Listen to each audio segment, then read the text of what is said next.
So this is the first podcast. podcast. Here we go. Thompson and I had the idea of putting together. I'll just go over some of the genesis of it. Thompson and I, we were probably down here, St. Patrick's Day. St. Patrick's Day, yep. And we were, well, I remember telling you that I wanted to do some sort of podcast, because I went on the radio a couple weeks ago before that for, what was it? What was it for? It was a Fort Atkinson radio show. And I worked for Fort Healthcare, so we were talking about an issue on there, and I remember saying I really enjoyed that. What's a podcast topic that we could come up with? And we just kind of decided E-Town history. Well, it kind of started around a conversation we had about, and we'll get into it obviously a little bit later here in the podcast, but talking about preserving what Edgerton was, what it is. Yeah. And talking about how we need to preserve what these places used to be called. Yeah. And you know, having the conversation that we did about what Bobby told us about what it used to be called. Right. And obviously we'll get into that a little bit later. Right. But, you know, just trying to preserve some of that and then promote. Right. Because we would sit around and have all these conversations and be like, why aren't we recording some of this? Exactly. Yeah. So that was our idea. It's pretty fresh right now. What we want to do, whether we're going to do it monthly, bi-weekly, I don't know. We'll just kind of see how it goes. And then Thompson had the idea of bringing in a guest from the community. And obviously our first guest is my old man, Bob Lee, because he's lived here all of his life. He knows a lot of history of the town and some of the bars, and that's some of the bars and some of the restaurants and everything that...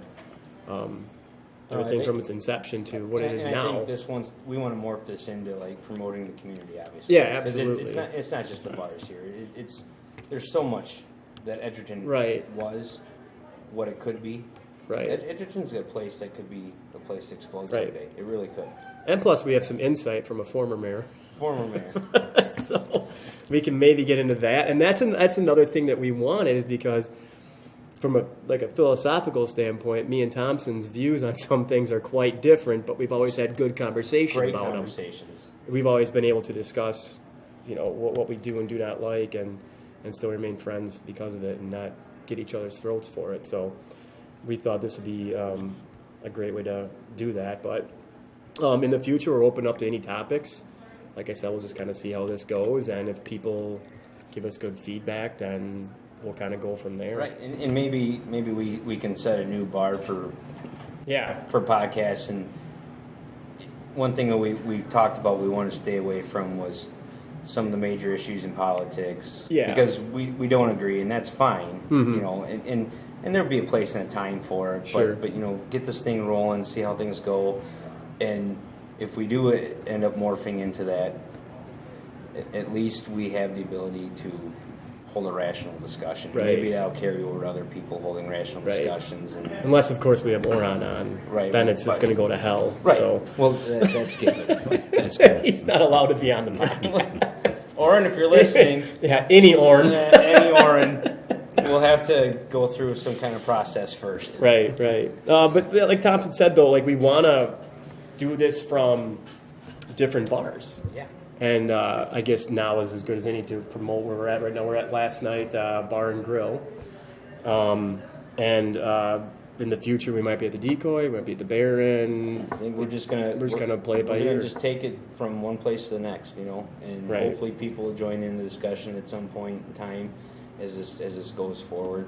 Right. And if it does go forward, hell, at least we're following through with a drunken idea we had on St. Patrick's Day. Right. At least we're following through with something. We're following through with something.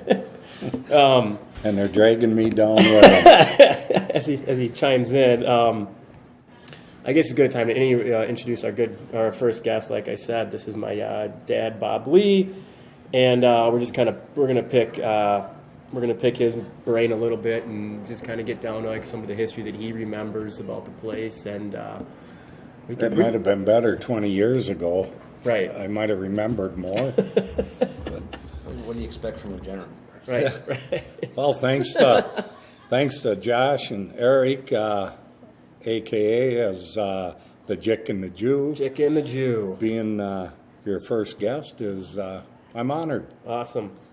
Well, like I said, we're at last night. I guess we'll kind of kick it off by just telling us what you remember about this place. Well, it was about 1972, I believe. I started at the Dana Corporation, and the area we're sitting in right here was Blackhawk Credit Union.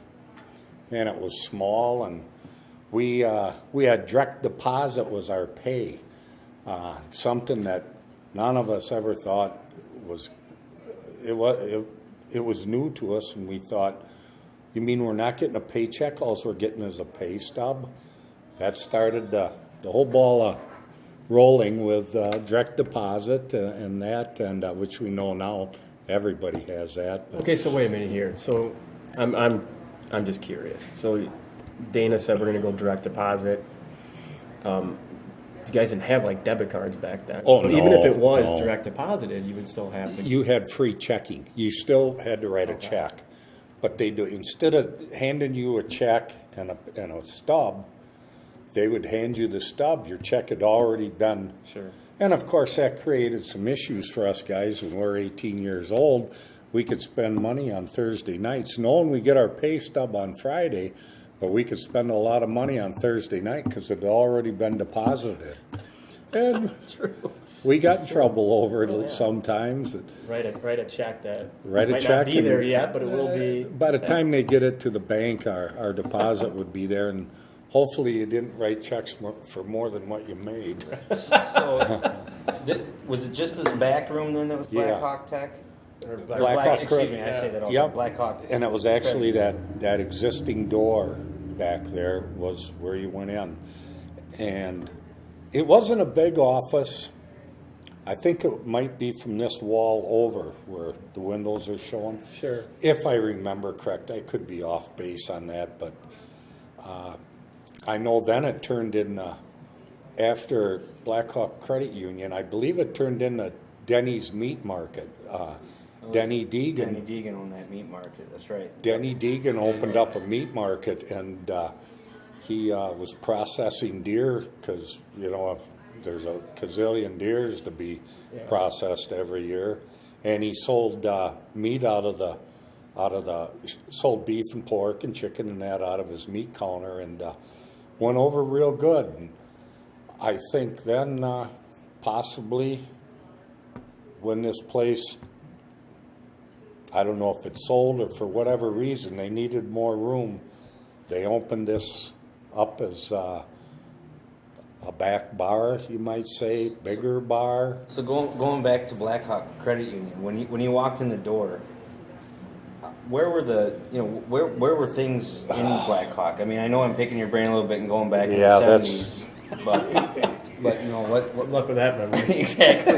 But like if you came in, was the teller station right there, and then they had an office for some I believe back here, or I believe you came in the door and the teller counter was right in front of you, and I think maybe there was a couple offices back here. I'm not quite sure, but it wasn't some place that you come in and sit down and wait to be called next. right, like it kind of currently is. Yes, Sure. It was more or less a very, very small, and I don't know if it was where Blackhawk Credit Union started out, but this is the first one that I remember was here. Did they? I'm looking over here at this side window over here. Did they have like a drive up over here? I don't recall. I don't recall. Okay. When did George take it over? I'm not sure on that, but it was sometime after the Baum family had it, and the Baum family had it. I believe they're the ones that opened it up. I believe. Maybe George did, but I know they had a bar in the back of the building. There was 2 bars in this building, and it's when you go down the hallway where the restrooms are, you can go as far back as you can go. To the right, there's a door there that I think is used for storage now. That was where you entered what they called the bomb shelter. and there was another bar back there, and that's where they had the bands. And what I remember There's most, 2 bars? there was 2 bars. There was the bar that sits here, Where we're at right now? Or there where was the that bar one? is Okay. right now. Okay. That's been there.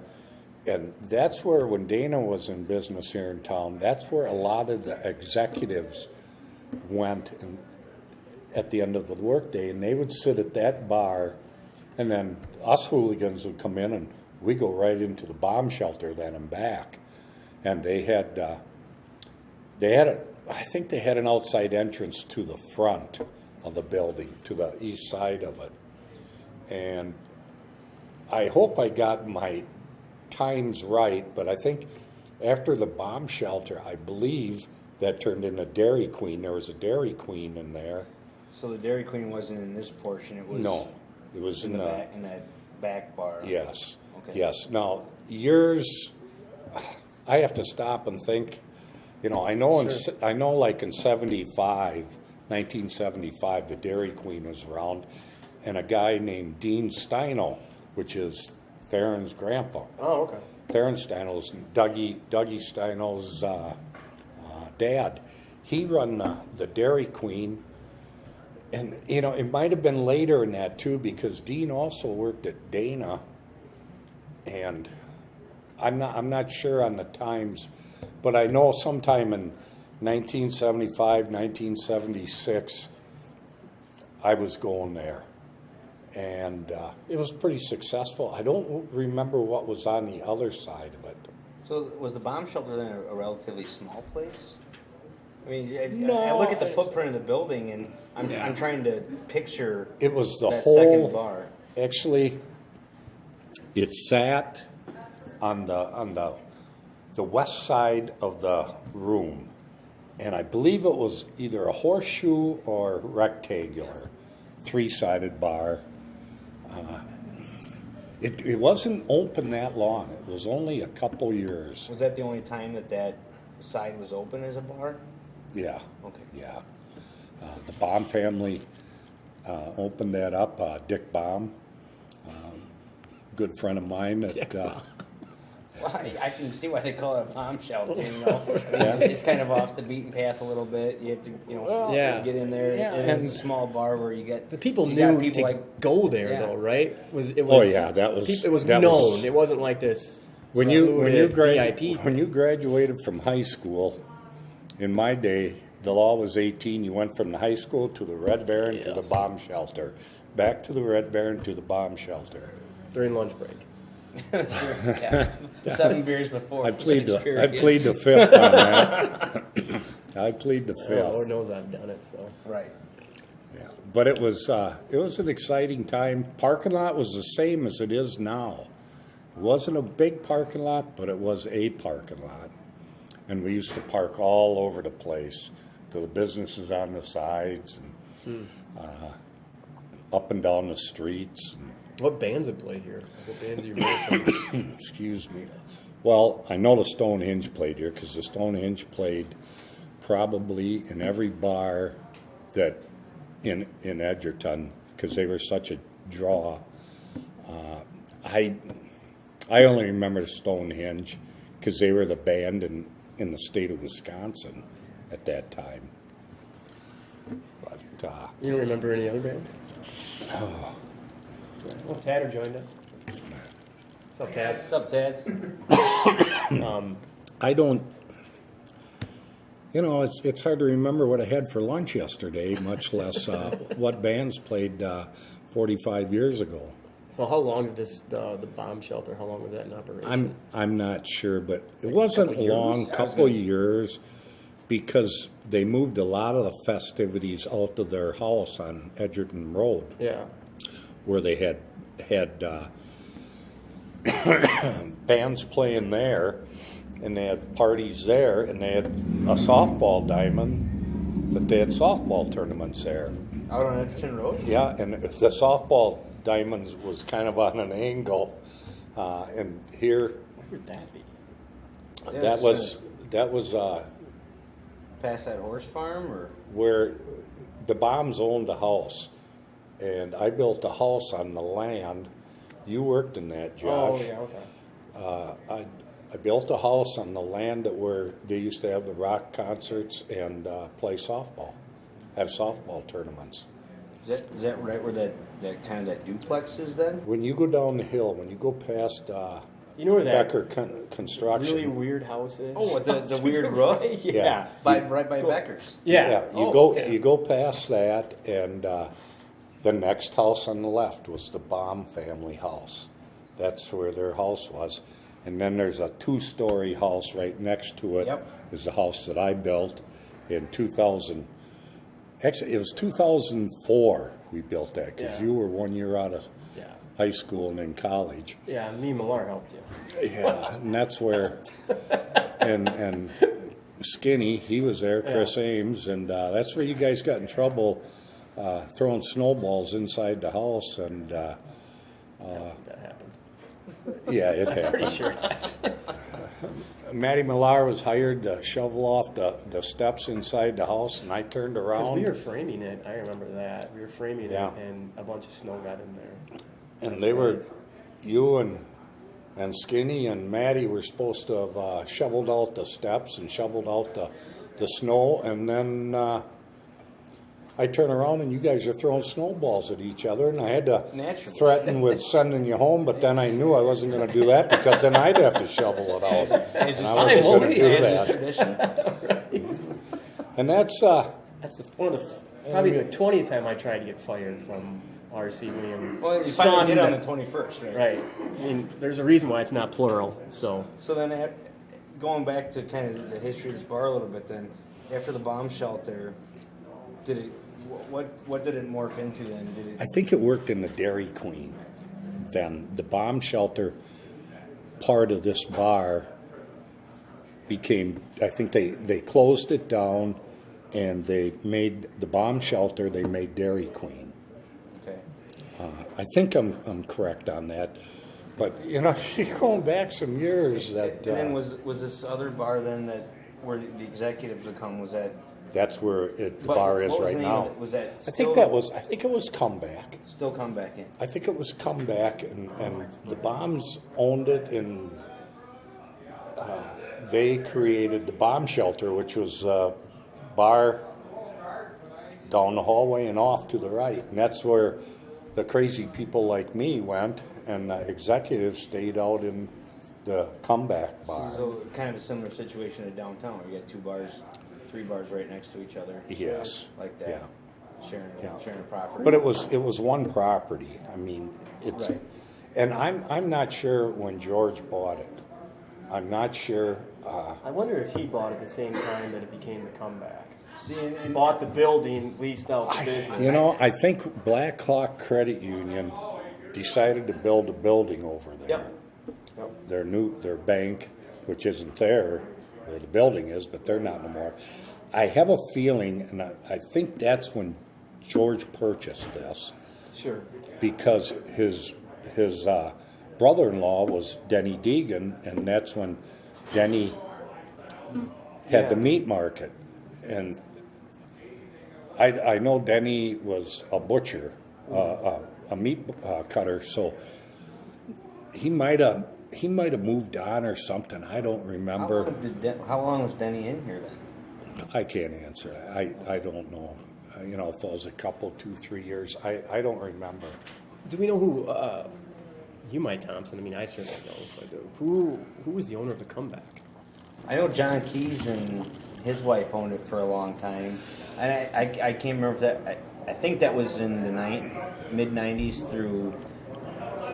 Would have been early 2000s. I want when to it say was- through the early 2000s, and I've heard so many rumors about this was the place where teachers would come Okay. and hang out. Yeah, it was. I do remember that. It was a like teacher's hangout. It was like the place to be for quite a while in town. Yeah. Because you could probably just walk them downtown if you really wanted to. Sure. Well, back then the walking didn't matter. Right. I found walking is even down from here to downtown. It takes you 5 minutes to get. So there. it's fascinating because this place used to be the place to go, but then you've For also many told, years. But you've also told me though that Indian Ford was always a place to go Indian to. Ford is what they called Rapid City in the early 70s. Jeff Schultz, then Frank McCall, Bob Burns. They had the showboat, and they had Bob Vensky owned the Sundown right across the street, and they were Edgerton boys their whole life, and the bars in Edgerton would close down at midnight on the weekends, and the bars in the country would stay open till 1. And so at about 10 or 11 o'clock, you left the city and went to Indian Ford. The bars in Edgerton weren't open on Sundays, but all the bars in the country were. So Sundays was a big, huge bar time down in Indian Ford. And people were coming up from Janesville, coming over from Evansville, coming over from Milton, down from Stoughton. See, I've also heard the Northern Inn was a place to go. Northern Inn was a big place on Sundays. You had 1,600 people that worked at Dana, 3 different shifts. To a second shift worker, your Friday night was Saturday, and your Saturday night was Sunday. And Sundays was the day there. That was the day. And Sundays, Northern Inn was a big, huge backer for the Albian Tigers, along with the other bars. Yeah. And so we patronized all our sponsors. I think we patronized them all in one night every Sunday. Mm-hmm. But Northern Inn, they had 2 bars. We had many banquets there, Albion Tiger banquets. Yeah, because I haven't been out to Northern in a couple of years. I just hadn't. But the last time I was out there, there was an open jam that Tatter didn't host, but he was part of it. I went out there to watch him, and he showed me that back banquet hall that hasn't been used now for years. But I didn't even know that existed. Isn't it? And it's like stepping back in time. It really is. It's gorgeous back there. It is. It's got potential. It really does. But I didn't even know that existed because I can't remember the last time a banquet was out there. We used to have our bowling banquets in there. And we used that to was have about the last time or the Lions Club meeting when we were in the Lions Club. Sure. We'd have we'd travel around to different places. I don't know if you're familiar with the Lions Club at all, but they travel from place to place to place, and they have their meal and their meeting there. And Kevin was in the Lions Club for a while, and he'd host an event or 2 out there. And his dad was. I'm sure he was in the Lions Club too. Yeah. His dad had when I was working at Dana and out of high school working at Dana, we would go there on Sundays, and that was a meeting place. There, and you'd go back and forth from what we called Rapid City, which is Indian Ford. You go back and forth from there, the Northern Inn, back to the Indian Ford, maybe back to Northern Inn, and it was Sunday. It was an absolute party day and night in Edgerton. Edgerton had 2 Saturday nights. It was on Saturday and Sunday. That tradition still carried on too, because I find myself looking forward to Sundays, and Sunday drinking is to me is the best. Oh yeah, absolutely. There's stuff going on Saturdays that are it's fun usually to get Saturday to, night. It seems like and when you old go out enough on now, Sunday, like, you're hanging out with your Edgerton folk, and even getting to tobacco days on Sunday on tobacco days when we wrap up at the park and go down to either the Decoy or the Baron, wherever it happens to be that year, and Riley gets on the bar, starts singing Alma Mater. It seems like Edgerton's day is Sunday. Well, there's and more that's going the day on. that It we seems really kind of go out to. You have the Tiger game, and then it's like this past Saturday. The reason Tatter played from 3 to 7 or whatever he went. I left at 7, but I think because Alir knew that he didn't realize that the Tigers are off this past Sunday, so he bumped it up to 3. Because a few times last year when he had outdoor gigs and started them at 1, there wasn't a lot of people there since we were all at the Tiger game. Right. And I've talked with Alir and Dream over that and told him that you've got a group of, might be as close as 50 people that aren't going to miss the Tiger game.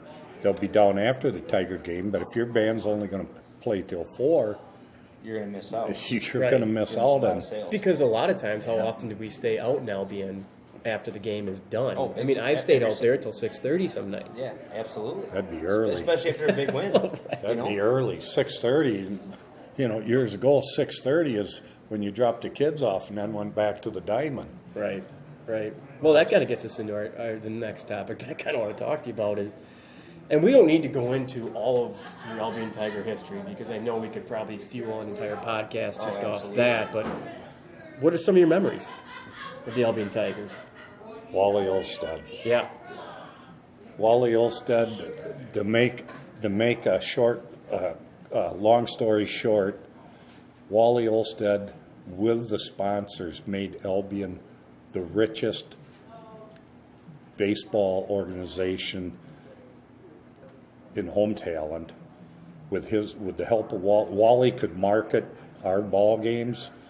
He would tell people, you can't go to church, you got to be out there to the game. People would be at the game. He had sponsors. Every bar around sponsored the Tigers. We had hundreds of dollars that we never had to worry about paying an umpire, and we would pass the hat and get donations like they still do.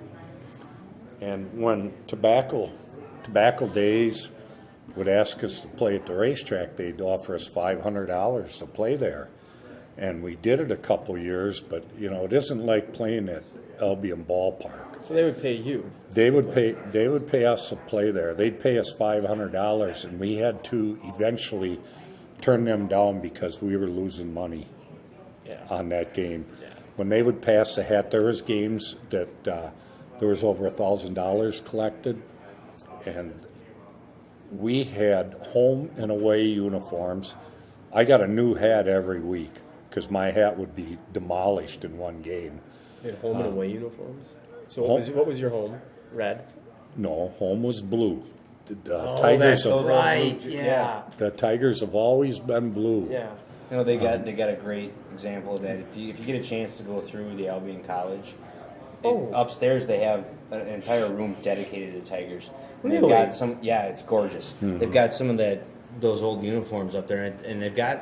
I think they got Wally's Jesus, jersey. I wish we knew the Well, he was number times 10. and Yeah, I think they've got his, Twin Drives Farms was on the back of his jersey, and it was number 10. Twin Drives Farms is what the name of Wally's farm was. Do you know the hours of operation? I don't. Because The- we could the time definitely plug them, but we Well, just don't know time- the hours. The time Yeah. I walked through it was they have that ice cream social during the Oh, year yeah, out yeah, there, yeah. and they give tours of the facility and that schoolhouse that's right next to it. And if I remember right, that school was Sheepskin School, I don't and know. I think it actually used to be out by the marsh. Right.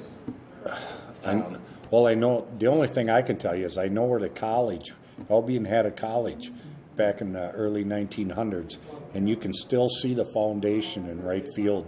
Usually, like in August when the ground is Yeah. real dry, you can actually stand like on the bleachers and see the rectangular on the foundation where the grass never grew good because of the cement Right. foundation. That's going back way before my time. I always or your told time. Axel that I wanted to watch a game from that. That Is tower, That that deck? bell tower Yeah, up that there, bell yeah, tower. would be just awesome. He told me to get fucked. I can't do that. So, some of your Safety what issues. makes Albion, to somebody who's played there. Obviously, I announced the games out there, and Yeah. I fell in love with it the first time I went out there. But what made Albion special to you? Hometown. Yeah. Hometown. They The park itself. Were there things about the park that made it fun to play at? Like in Utica, you go there. Yeah. You got that hump in right before third base. No, and it was the camaraderie of the players. Anybody that played baseball, Wally wanted. Whether you were good, bad, average, Wally wanted the talent, and Wally really believed in the hometown talent. There was a rule you had to live 6 miles from the pitcher's mound or went to that high school. See, now I think the rule is 30 miles from pitcher's mound or home plate. One of the Well, two. you can live. So you they actually base it off home plate. And if a player wants like Cole Yeah, Demerol. Demerol Yeah. this year, decide he want to go back and play to Utica, Albion has to sign off on him going Yeah, to play back in Utica. we had Oh, shit. there was players from Whitewater that wanted to play with us, but they had to go through Milton. Milton had to sign them off. And they were in a different league, correct? They were in the Rock River League? No, they are now, but they are weren't now. Oh, then. they weren't then. But there was players. There was a rule. If you played for, say, Albion, for example, you played last year for Albion, you could live 100 miles away and play the next year. But now, if you lived 100 miles away and you wanted to play with Albion, you didn't play with them last year, you had to get a release from every home talent team In between. in between. And that was enforced, really, till the day I quit playing. Can you remember any incidences where players were, for whatever reason, not released by each team in between? Oh, there was, yeah. I can't. I know Wally released him. He felt if somebody wanted to release, he's going to let him go. Well, right. You want to keep happy Yeah, players, so yeah, if they're not. and It's there home was- talent baseball, Yeah. after all. Yeah, there was more between Stoughton and Utica actually because Oh, I bet. their boundaries butted up. Yeah. And so if you didn't get along with the Stoughton manager, you went to Utica and vice versa. And so you had a lot of guys from Stoughton playing at Utica, and Utica, didn't have a school district or anything. A lot of Cambridge players played at Utica. Some Deerfield, some Edgerton went to Utica. Cambridge got a field this year, or are they still going to be playing at Utica? They're still at Utica. When is that going to change? I wonder? The high school don't let them play there. Well, part, and you know as well as I do, part of home talent baseball is drinking. it's not just the drinking though. I mean, you have to make your money somehow. Yeah. And I don't think Cambridge has a field that allows them Well, you Carry in booze. to Yeah. not just carry in, but to sell it. Yeah. Yeah. And you got Well, I remember some years. I mean, I might have been in high school, or maybe a little younger, I can't remember. But the Albion Tigers actually played up at Edgerton High School. But that was an issue, though. Yeah. That was a problem. Yeah.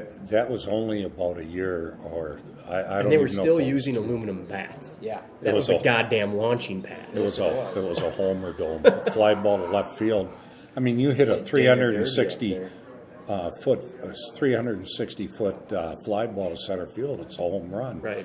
In home talent, that's not even to a warning track. Well, and kind of delving into that, one of the things I think makes Albion special is the fact that they don't have Right. the fence out there in hometown. One of the things that I can't. It's the only place I know you can hit a ground rule triple. If Right. you hit it to left field and it goes on the road. Right. There's things like that just the road going through right field. I know Right. I know it's not safe. We always You bitch know, about people because they're in play. But to me, it's one of those things that just kind of makes it unique. Yeah. When I played, we had home run fences out there, and Snow fences or we had a snow fence. I remember the snow fence at one point. That might have been like 03 maybe that we tried to do that again. And I don't I can't remember if the neighbors complained or somebody Well, the complained. reason, but yeah. the reason when I played, the reason that they really bucked at having a home run fence is the neighbors couldn't look down over what they called the campus.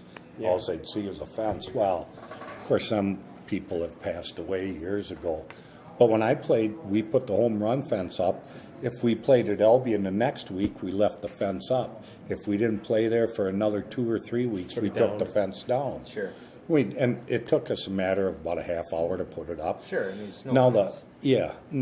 the road in right field, that was always stated that they had to keep that road because they were getting funding from school buses. I've heard they- they get a quarter mile of federal funding to keep that They road in don't. there. They don't. And Okay. and they, I went to the board about 5 years ago and said, that's what I was told, that no, they don't get no funding for that. But it's a thing that's been there forever, so they want the road to go through, and they don't want to put the expense into ripping it up. I told them I'd rip it up. I'd end it right at the pavilion so people could still drive in for the pavilion, and that's as far as it got. but it's extremely dangerous. Somebody goes sliding across that. I don't know if they're blow an ACL or anything. I mean, well with Imagine metal motocross, spikes, Yeah, with metal Yeah, your spikes. spikes Jesus. melt. but I don't know if they're wearing metal spikes anymore. yeah. Are they? Oh yeah, Are they? I can tell you. I know. they're wearing metal spikes in high school. I mean, Oh, that I remember. I remember. It's- When, Well, yeah, you did. I mean, now, I don't know if they're where they might be. yeah, they got metal spikes nowadays. that's got to suck running across that goddamn. Oh, absolutely. David Laskowski was the only one I've seen in all my years of playing at Albion, watching Albion, that ever could play that road.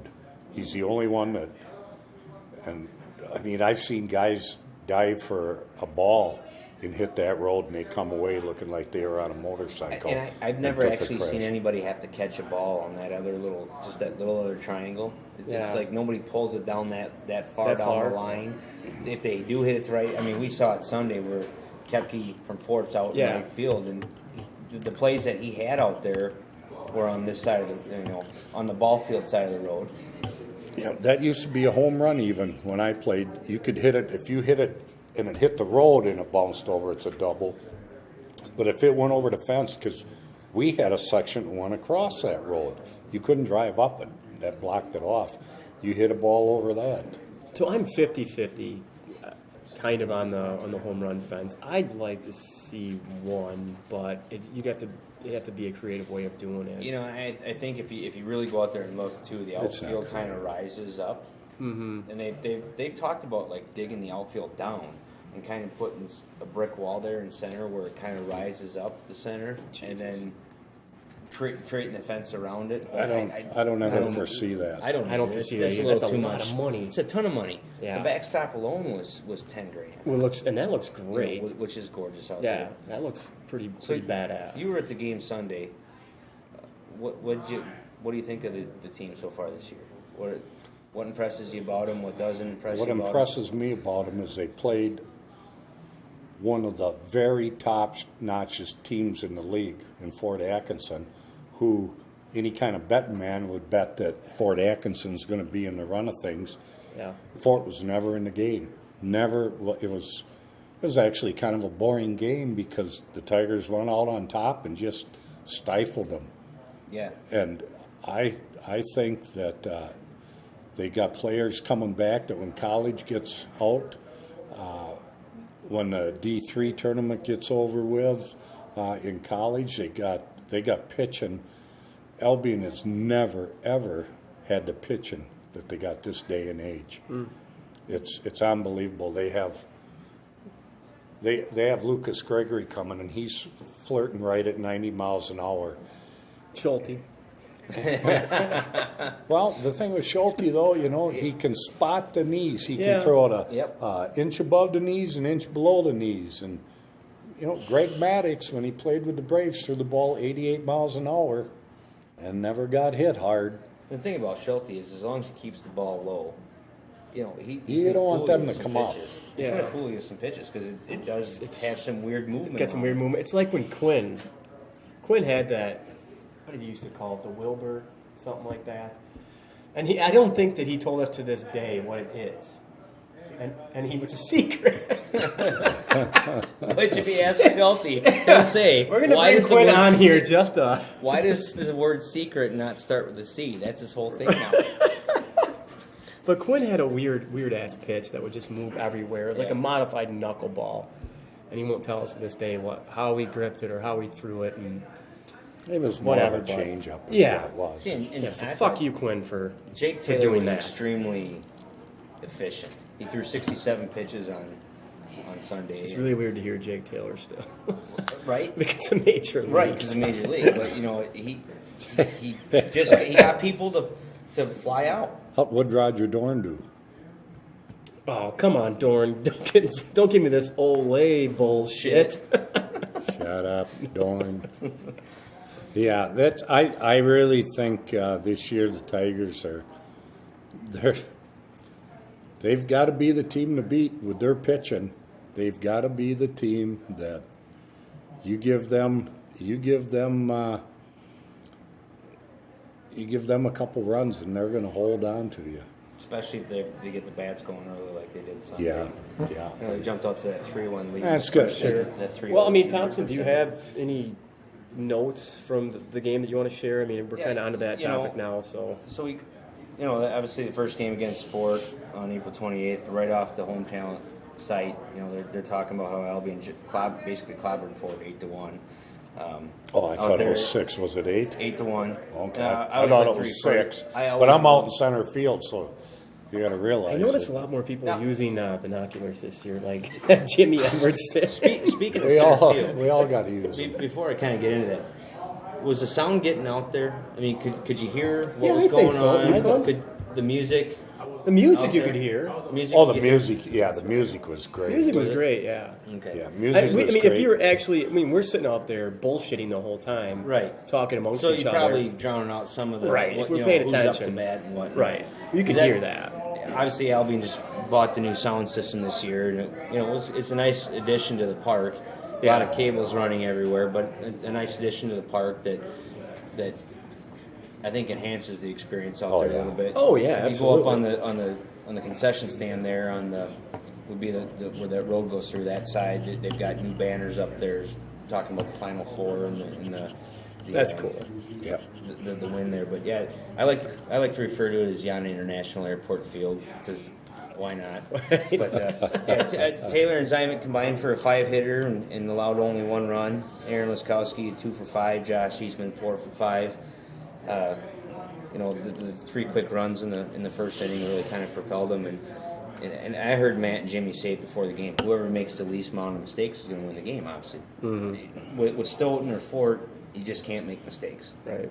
And I felt Fort made some mistakes. Obviously, they're missing a few people that retired. Brokel wasn't there. Soriano's not there anymore. I wonder where he went. I don't You think know. he just?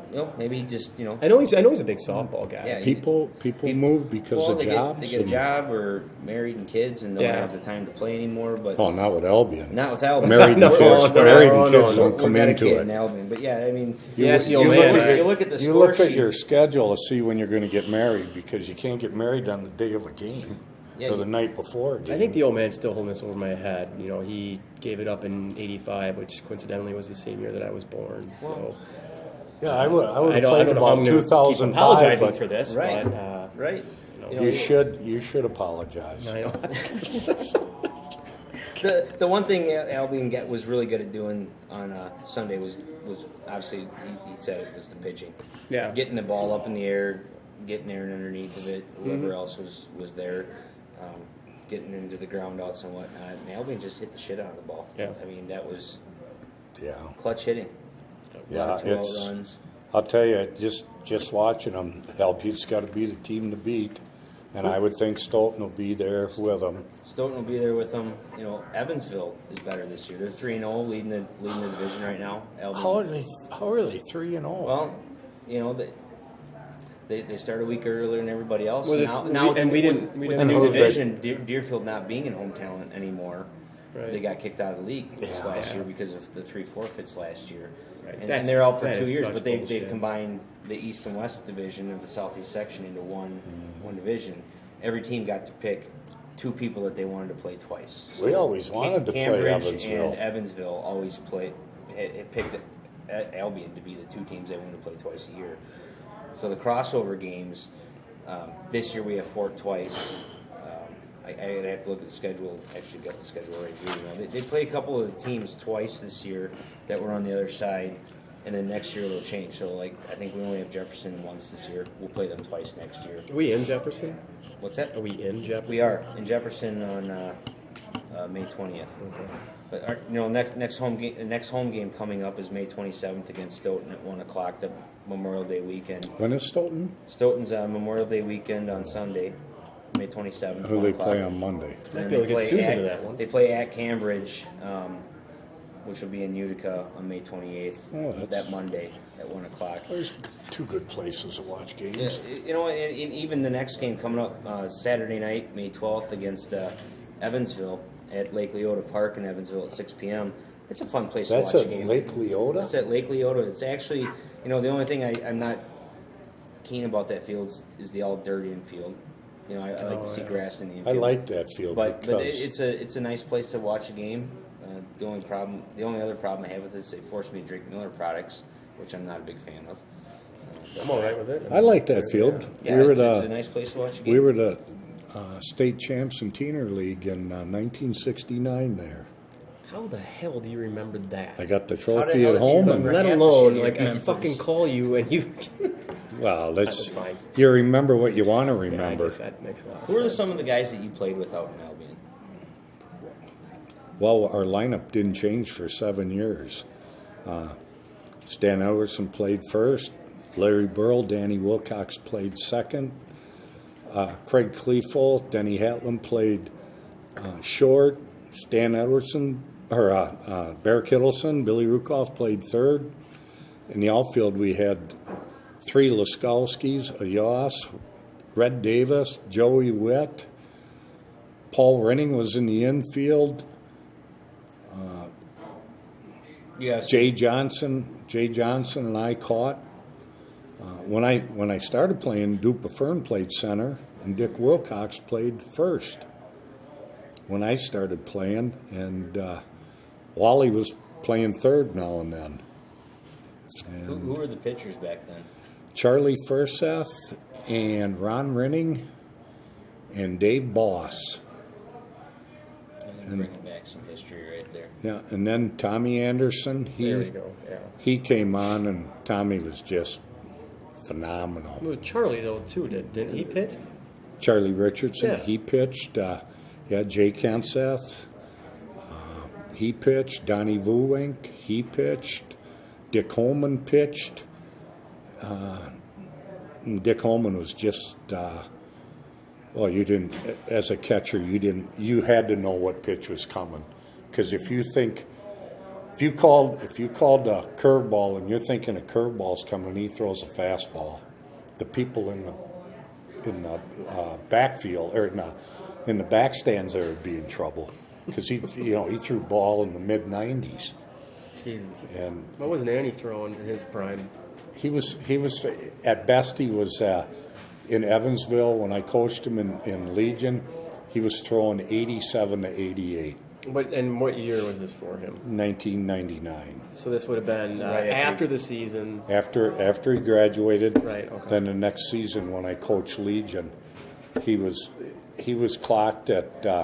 I take that back. It was at Broadhead, where there was a scout there to watch him. He had a scout at Jefferson, which we had an umpire then. His name was Wagner, and he just squeezed the heck out of Nanstead because he knew there was a scout there looking at him, and of course I got ejected from the game because I wasn't going to let that happen. God forbid. Yeah. And that's back when I still chewing tobacco, and I couldn't figure out what all that black stuff on his face was. But then I figured it out when we got done arguing, and of course I had to leave the game. The game or the town? The game this time. The game. Stoughton was when I had to leave the town. But that was your mother's doing. That's had her me- fault. She had to get me out of the ballpark. Arcina got kicked out of the same game one time. Really? When I was in, oh God, was it junior teener or teener? I can't remember. Allegedly, junior teener. Allegedly, I